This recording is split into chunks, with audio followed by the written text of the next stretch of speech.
Praise the Lord. Blessed be the name of the Lord. Thank you, Pastor Joel, and also Pastor Bobby Librado, once again for allowing me to preach and to minister the Word of God during our morning devotion. And I would like to say thank you also to all the pastors and ministers who are with us joining our morning devotion. Salamat po sa lahat ng ating mga pastors and ministers na patuloy na sumusuporta. Tayo ay nagkakaisa sa pagpupuri, pasasalamat, pananalangin, at salamat sa lahat ng mga pastors and ministers sa inyong mga buhay. And also to all our vivid listeners all over the world, wherever you are right now, I believe that God has a message for us. Amen. And we are praying for the divine intervention for us right now. Amen. And I do believe, hallelujah, na merong gagawin ng ating Panginoon sa ating kalagitnaan sa umagang ito. Ang inyo pong you spent a lot of time, amen, you spend your time joining with us, amen, and I believe na ito ay hindi magiging walang kabuluhan sa harap ng Panginoon, but ito ay it is all recorded, mga kapatid, sa ating Panginoon, and tayo ay aani pagdating ng panahon, mga kapatid. And also, higit sa lahat, pinapasalamatan natin ang ating Panginoon for His unending favor, His grace, His mercy. And we thank God for the privilege and opportunity that still we are able to praise and magnify His name. Wala pong sisita, walang nagbabawal. Amen. And we thank the Lord, mga kapatid, na tayo ay may kalayaan. Tayo merong lakas at buhay na magamit para sa kaluwalhatian ng ating pong Panginoon. And I apologize, mga kapatid, at medyo pause po tayo ng kaunti, Pastor Joel. Amen. Dahil po sa ating mga schedules, but we thank the Lord for the strength, physical strength na patuloy na sinusustain ng ating Panginoon upang magamit natin. Amen. Sa kanyang gawain, mga kapatid. So, I believe that we are excited and ready na, mga kapatid, na pakinggan ang salita ng ating Panginoon. I would like to ask everyone to please open your Bible in the book of Exodus chapter 14, mga kapatid. I know that some of you are familiar. Amen. Hallelujah. In Exodus chapter 14. Okay? Verse number 1, verse number 13, 15, and 31. Praise the Lord. Pero pong apat na verse kukunin natin, mga kapatid, dito sa chapter 14. Okay? And the Lord spake unto Moses. Okay? Ito po, mga kapatid, ay salita. Praise the Lord. Ang Diyos ay nangusap sa kang Moses, mga kapatid. Alright, punta naman tayo, mga kapatid, sa verse number 13. Hallelujah, thank you, Lord.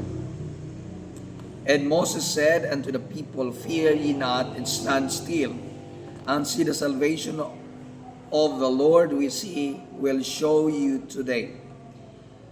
For the Egyptian whom we have seen today, you shall see them again no more forever. Verse number 14, And the Lord shall fight for you, and ye shall hold your peace. And 15, And the Lord said unto Moses, Wherefore criest thou unto me? Speak unto the children of Israel, hallelujah, speak to the children of Israel that they go forward. Take note, that they go forward. The last verse in the verse 31, And Israel saw that great work which the Lord did upon Egyptians, and the people feared the Lord and believed the Lord and His servant Moses.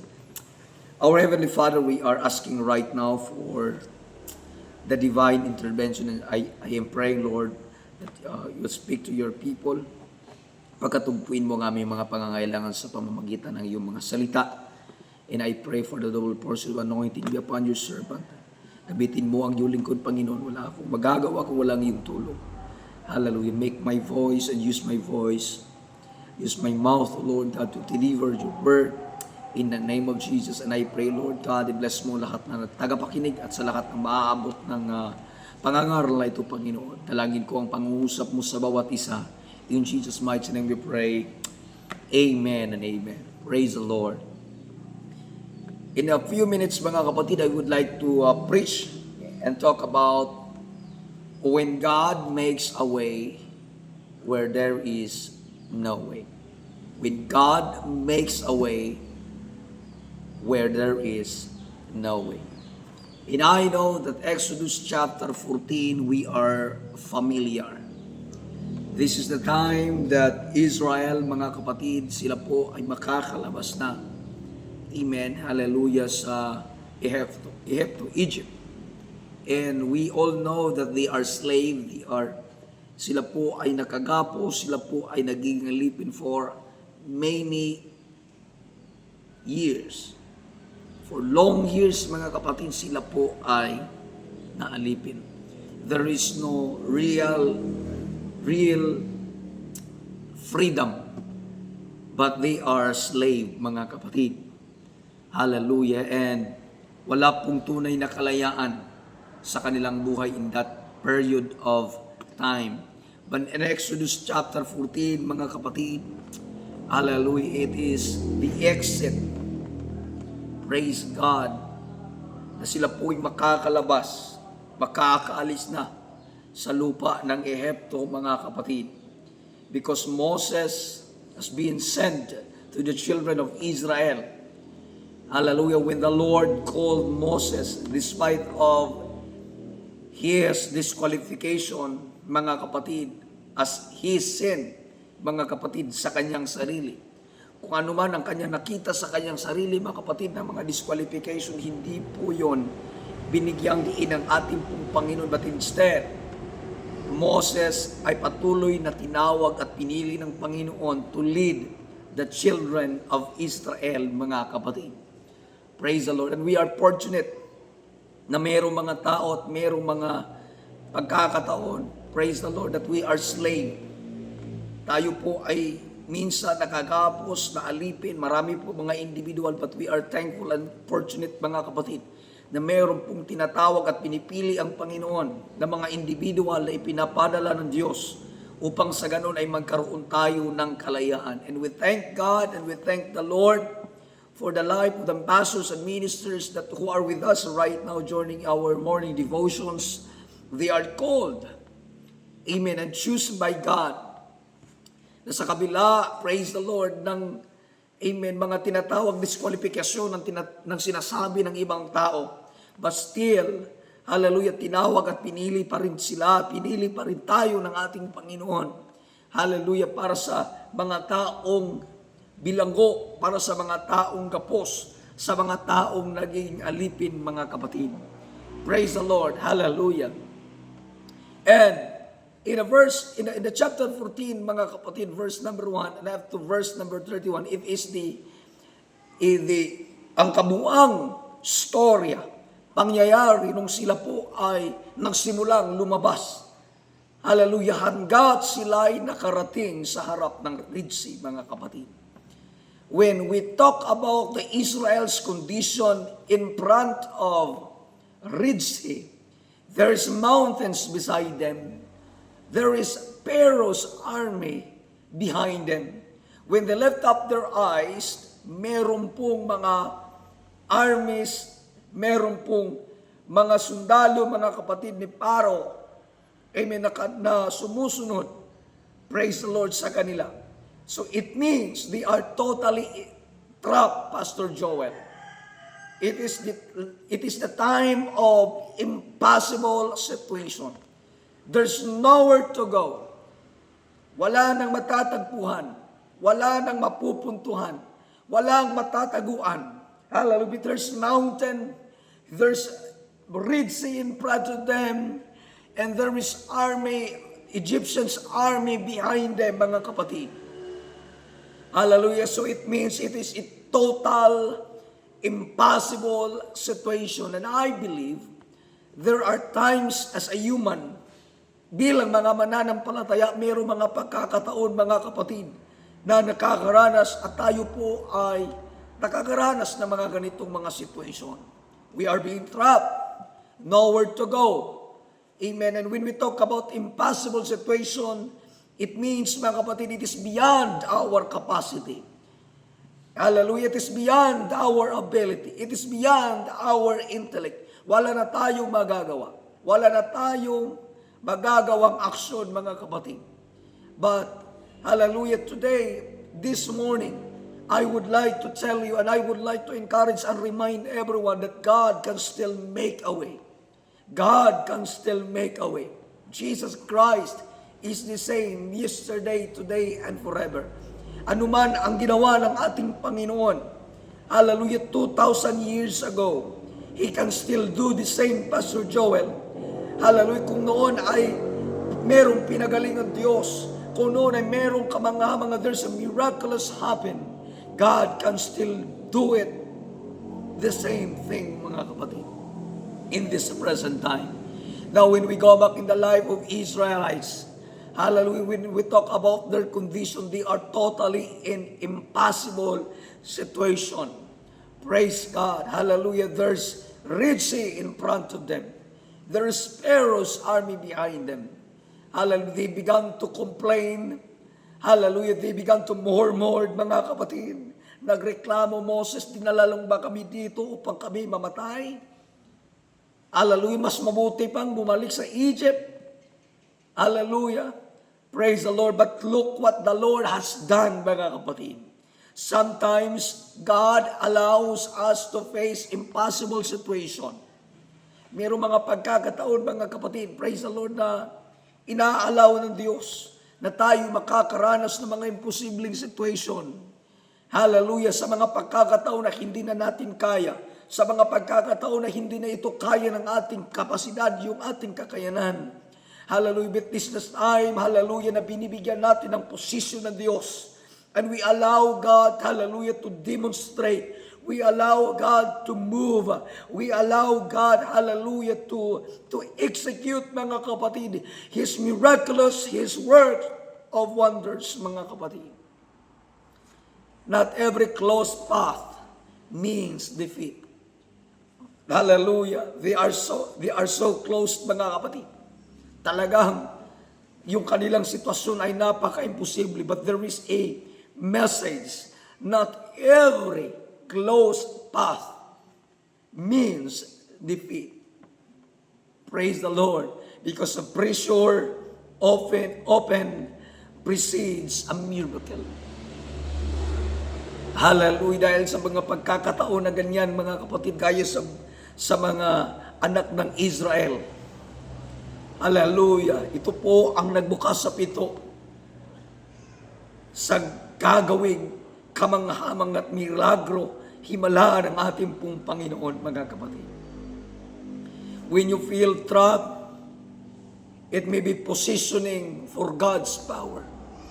When you are trapped, when you are experiencing impossible situation, that's the time, hallelujah, that we are positioning for God's power, mga kapatid. And I believe, hallelujah, maybe some of us right now are experiencing impossible situation. Maybe you are experiencing right now hallelujah, a difficult situation. That sometimes tears of our eyes, hallelujah, hindi natin mapigilang pumatak at tumulo, mga kapatid, dahil sa bigat, sa load na ating dala. But I would like to challenge you right now, by the help of the Spirit, hallelujah, by the leading of the Spirit, hallelujah, I would like to remind everyone that God can still make a way. Where there is no way, He can still make a way. Praise the Lord. But always remember, when they began to complain, Pastor Joel, this is the fight and the battle between the voice of fear and the voice of faith. There's a voice of fear, mga kapatid. Takot. And that's why they complain. Hallelujah. Nagsimula silang nagreklamo, and I believe, mga kapatid, when they began to, hallelujah, to step, praise the Lord, paalis, hallelujah, sa Egypt. Pero siguro mga pagkakataon, mga kapatid, na sila po ay praise God, natuwa, nasiyahan, but they don't know this is the beginning. Hallelujah, sa mas malaki pang pagsubok na kanilang mararanasan, mga kapatid. Praise God, hallelujah. Pero hindi ibig sabihin na sila iiwan ng ating Panginoon. But I believe, mga kapatid, na maging sa ating pong buhay, hallelujah, na sa ating pagsisimula hanggang sa ating pong pagpapatuloy sa journey, because this journey is a journey towards eternity. And I believe that God will never leave us nor forsake us. God is with us, mga kapatid. And every day, hallelujah, we are facing different situation, and sometimes talagang nafe-feel natin minsan ang bigat, mga kapatid. Sometimes nafe-feel natin ang sobrang sakit at update ng ating pong nararanasan sa buhay as a part of human experience, mga kapatid. But let me tell you, as a Christian, we have a great advantage, Pastor Joel, because we allowed God to position of His power. And I believe, hallelujah, na hanggang sa mga oras na ito, ang Diyos ay buhay na Diyos na ating pinaglilingkuran. He is an able God. He can do everything. Hallelujah. He is a God, praise God, of Israel. He is the God of all generations. And until this present day, He is still alive and He can still do the same, mga kapatid. Kung ano ang kayang ginawa niya noon, kayang gawin niya ngayon. When you feel trapped, hallelujah, it may be positioning for God's power. There's battle against these two things, the voice of fear and the voice of faith. When you look, mga kapatid, na verse number 10, hallelujah, ito po ang pagkakataon. When Pharaoh drew nigh, and the children of Israel lifted their eyes, and behold, the Egyptians marched after them, and they were sought after, afraid. And the children of Israel cried out to the Lord. That's the result of fear, Pastor Joel. Hallelujah, praise the Lord. But there is a message, there is a word. Verse number 13, and Moses said unto the people, fear ye not, stand still, and see the salvation of the Lord, which He will show you today. For the Egyptians whom ye have seen today, ye shall see them again no more forever. And the Lord, hallelujah, that's the voice of faith. That's the voice of faith, Pastor Joel. Hallelujah, that's the voice of faith. Hallelujah, pastors and ministers, mga kasama natin, mga kapatid natin sa mga sa pananampalataya. Hallelujah, if there's a voice of fear, there is a voice of faith. When Moses began to speak, I'll stand still and see the salvation of the Lord, which He will show you today. The Lord shall fight for you, and ye shall hold your peace. That's the voice of faith, mga kapatid.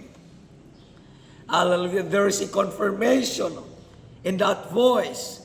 There is a confirmation in that voice, mga kapatid. And the Lord said unto Moses, wherefore criest unto me? Speak to the children of Israel that they go forward. In an impossible situation, there's a voice of fear, but there's a voice of faith. And if there is a voice of faith, there is a confirmation of it. The Lord said, they shall go forward. Hallelujah, blessed be the name of the Lord. The voice of fear, hallelujah, that's in the verse 10 and up to verse 12. The people cried out in panic. They prepared slavery over uncertainty. But there's a voice of faith in the verse number 13 and 14. Hallelujah, when Moses stand, hallelujah, as the leader, as the servant of God, Hallelujah. Na merong boses ng pananampalataya. Fear not. Stand still. See the salvation of the Lord that He will show you today. And the last thing that He said, the Lord shall fight for you. And right now I am standing in front of you, church. The Lord shall fight for you. Hallelujah. Blessed be the name of the Lord. Blessed be the name of Jesus. Glory to the name of Jesus. Choose faith over fear. Dahil alam ko mga kapatid, kung pipiliin natin ang pananampalataya, dito natin binubuksan ang pinto. Hallelujah. Dito natin, hallelujah, pinakihintulutan mga kapatid at pinapadadaan ang mga pagkakataon na tayo makakaranas, hallelujah, ng mga supernatural move of the Lord. Hallelujah, sa mga imposibleng pagkakataon. Hallelujah, hallelujah, ang pananampalataya natin sa Diyos. Hallelujah, it is beyond our capacity, our intellect, and our strength. But there is God in heaven that He can still make a way where there is no way, mga kapatid. Hallelujah. Jesus, the Lord said, in Exodus chapter 15, God said, why crieth unto me till the children of Israel go forward toward the sea, forward toward the impossible. And let me tell you, faith requires movement. Miracles follow obedience. And sometimes, hallelujah, you must step before you see. If you want to witness the miraculous of the Lord, you must begin to step in. Hallelujah. If you want to move, if you want God's move, you must move first also, mga kapatid. Don't just pray, but move in obedience. The supernatural deliverance in the life of Israel, hallelujah, in their time, mga kapatid, ay isang bagay na dapat nating pagtuunan ng pansin, na ang Diyos ay talagang makapangyarihan at buhay. No one can hide the Lord. In every situation, alam at nakikita ito ng ating Panginoon. Blessed be the name of the Lord Jesus Christ. Ano mang sitwasyon meron ka ngayon, ano mang pinagdadaanan mo, ano mang dala, bigat na yung nararanasan, hallelujah, I would like to encourage you right now. God is a powerful God. He is able. Hallelujah. He can do supernatural. Amen. Sa ating mga buhay, manampalataya tayo sa ating Panginoon, huwag tayo mawala ng pag-asa. Mayroong mga pagkakataon, hallelujah, of impossibilities. But God can still make a way. Blessed be the name of the Lord. A blessed morning, everyone.